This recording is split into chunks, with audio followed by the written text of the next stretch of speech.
خدا کی قسم میں نے امام محمد سے بڑا خوبصورت کسی کو نہیں دیکھا، لیکن امام محمد اتنے خوبصورت، لیکن دیکھنے والا کہتے ہیں ہم نے بڑے محمد کو نہیں دیکھا، بڑا محمد تمہارا کیسے ہوگا، یہ چھوٹا محمد کتنا خوبصورت ہے۔ اس لیے مسلمان سینٹ والوں خدا کا شکر ادا کرو، ایسا حسین و جمیل محمد رسول اللہ صلی اللہ علیہ وسلم۔ نبی کے اندر جمال ہوتا ہے، نبی میں کمال ہوتا ہے۔ یہ وہ انسان حافظ ہوگا، یہ قاری ہوگا، یہ مناظر ہوگا، وہ مفتی ہوگا، یہ قاضی ہوگا، یہ خطیب ہوگا، وہ صوفی ہوگا، وہ مفسر ہوگا، یہ محدث ہوگا۔ ساری صفات کسی کے اندر جمع ہو جائے، ایسے نہیں ہے۔ ایک مولوی قاری ہے تو وہ مولوی، پھر علم اس کا پختہ نہیں ہے، علم اگر پختہ ہے قاری نہیں ہے، علم اور قرات اگر اس کے پختہ ہے وہ مناظر نہیں ہے، مناظر میں اگر ہے تو وہ محدث نہیں ہے، محدث ہے تو پھر وہ مفسر نہیں ہے۔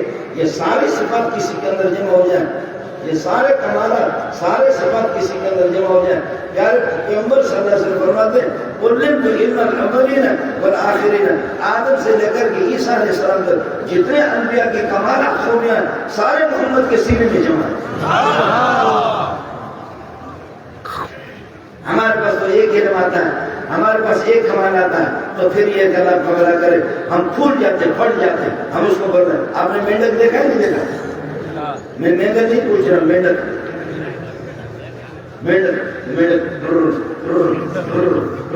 وہ سمجھتا ہے کہ بس جی سمندر کے اندر نہیں چلا، حالانکہ چھوٹا سا کھڈا ہوتا ہے، وہ کہتے ہیں کہ سمندر میرے سمندر کے مقابلے میں کچھ نہیں ہے۔ ہمارے پاس تھوڑا سا علم آتا ہے تو ٹول ٹول ٹول ہمارا بہت شروع ہو جاتا ہے،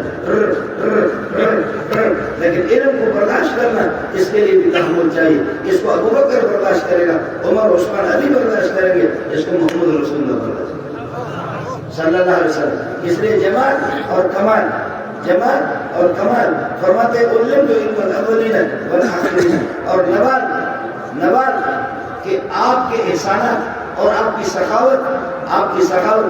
آپ فرماتے ہیں کہ عصر کی نماز پڑھا کر کے، عصر کی نماز کے بعد جلدی جلدی نکلے، صحابہ حیران ہو گئے، جلدی جلدی نکلے، گھر تشریف لے گئے، واپس آ گئے۔ صحابہ کو تعجب ہو گیا کہ اس طرح لوگوں کے درمیان سے نکلنا، گھر پہ جانا، واپس آنا۔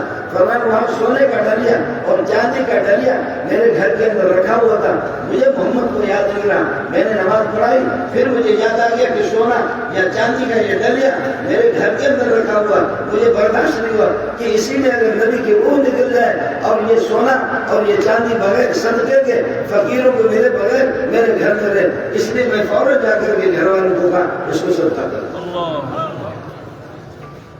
اور آپ یہ بھی فرماتے ہیں، حضرت بلال کو سمجھایا، فرمایا کہ بلال یہ احد پہاڑ دیکھ رہے ہو، اگر اللہ اس احد پہاڑ کو اللہ تعالیٰ سونا بنا کر کے محمد کو دے دے، میں اس میں سے کچھ بھی نہیں چھوڑوں گا، سارا کا سارا صدقہ کر کے فقیروں کو دے دوں گا۔ اگر کسی کا کچھ قرض ہے تو چند دراہم اور دنانی رکھ کے قرضے کے لیے اسٹاک کر کے رکھ لوں تو الگ مسئلہ ہے، ورنہ میں کچھ نہیں چھوڑوں گا، یہ سارا کا سارا صدقہ کروں گا۔ مجھے یہ بتاؤ، حدیث میں آتا ہے کان اجود بالخیر من الريح مرسلۃ، یہ جو آکسیجن آزاد ہوائیں جو ہوتی ہیں، ہوا سے بھی زیادہ، ہوا کا کوئی محتاج نہیں۔ آپ تھوڑا سا یہ کر لو، اپنا ناک بند کرو، منہ بند کرو، 10 منٹ کے بعد انشاءاللہ تمہارے جنازے کا اعلان ہے۔ درخت وہ اگتے ہیں، درختوں کے اندر ہریالی آ جاتی ہے، وہ بھی آکسیجن سے آ جاتا ہے، ہواؤں سے آ جاتی ہے۔ جانور جتنے بھی ہیں وہ سارے کے سارے آکسیجن لیتے ہیں، اور آخر میں جب آدمی بوڑھا ہوتا ہے، مریض ہوتا ہے، آکسیجن اس کا بند ہو جاتا ہے، سانس نہیں لے سکتا، تو پھر مشین لگا کر اس کو، مشین سے پھر ہوا اس کو دیتے ہیں۔ ہوا کا مسلمان بھی محتاج ہے، کافر بھی محتاج ہے، آکسیجن کے انسان بھی محتاج ہے، جانور بھی محتاج ہے۔ یہ ہوا، اس میں کوئی بخل نہیں ہے، یہ ہوا سب کو ملتا ہے، یہ ہوا سب کو ملتا ہے، لیکن آپ فرماتے ہیں اس ہوا میں اتنی سخاوت نہیں ہے محمد کی سخاوت سے بھی نہیں۔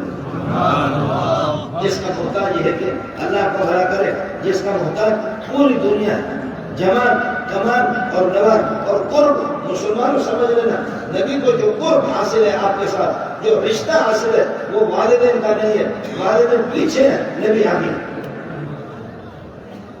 والدین کا رشتہ اتنا نہیں ہے۔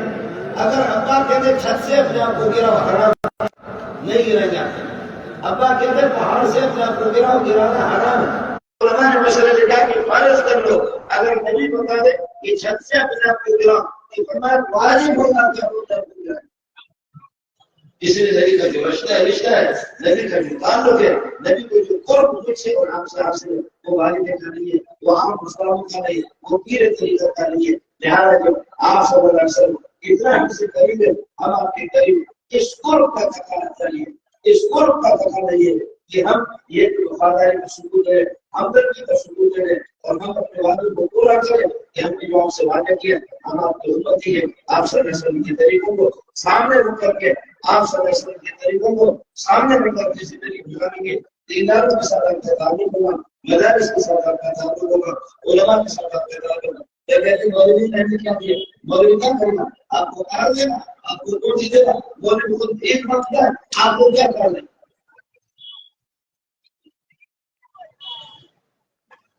مولوی نے کیا دیا، مولوی نے ایمان دیا ہے، ایمان کی تفصیل آپ کو بتائیے. مولوی نے آپ کو حرام کو بتایا،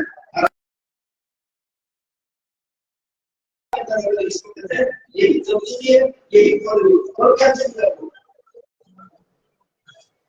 اس لیے آپ سے میری گزارش ہوگی، کوتاہیاں کمزوریاں انسان کے اندر ہے، بہت سی چیزیں ہیں. میں رہ جاتا ہوں، سنت کی مخالفت کر لیتا ہوں. آپ کو کیسے کر دیتا ہوں، آپ کو بتا رہا ہوں.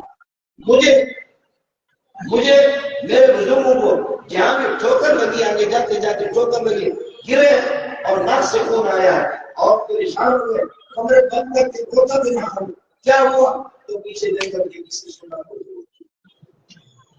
آپ سے بھی میری گزارش ہے، دنیا میں جب آپ کو ٹھوکر لگے گی، دنیا میں جب آپ پریشان ہوں گے، ذہنی ٹینشن سے جب آپ پریشان ہوں گے، کیا کرنا پیچھے آپ نے خدا کی کس سنت کو جوڑا، نبی کی کس سنت کو آپ نے جوڑا ہے. اس لیے ساتھی جو ہے کافی اتنے ہم کو طاقت ہوتی ہے کہ خدا کھل کر کے